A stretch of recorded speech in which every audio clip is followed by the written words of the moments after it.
very important to the success of this method. The first one is your vocabulary word for the day. And if you already know that and use it in your vocabulary, great. If not, it's a really good word to start using in your spoken vocabulary and on paper. The word vivid means clear, but it means something more than that. And so what are a couple of other words you could use to describe vivid besides clear? Visual is possible. Any others you can think of? Bright is good too.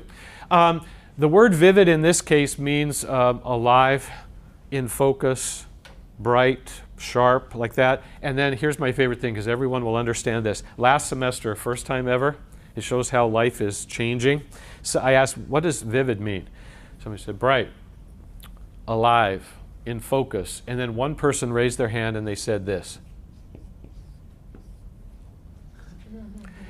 HD. Okay? Everybody here knows what an HD TV looks like, whether you have one or you just walk by it in the store and you look at it like, that's alive. It's like coming right off of there. That's the way you want your pictures to be. And if they're not that way, it's not going to work. And so I want to show you one more thing before I write the other here.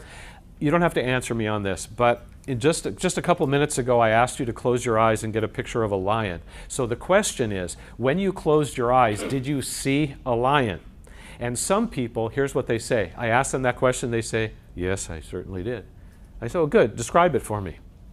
Well, the head was on the left, tail was on the right, it was facing me, had a really big mane, and they're describing it as if it's right in front of them.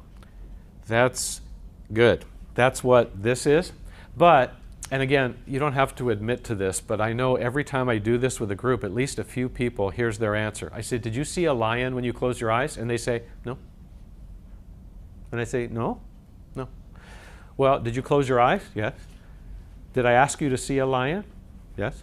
But you didn't see one? No. And I say, why? And here's their answer every time. I don't need to. I already know what a lion looks like. In other words, it's all just intellectual. I don't need to see it.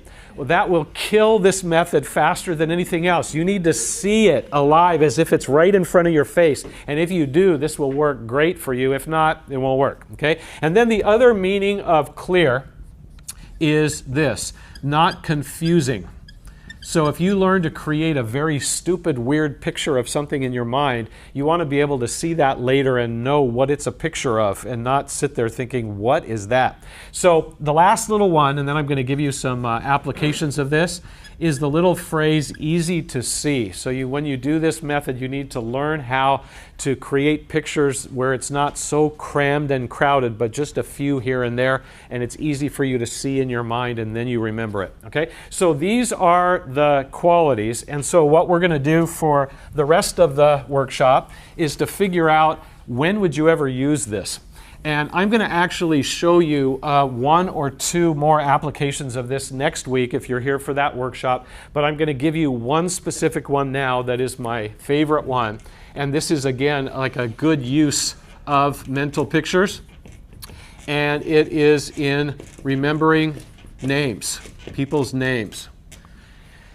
How are you with remembering people's names? Yeah, every once in a while somebody says, good, I remember most names, but most people, that's the way they look. They say terrible. Some people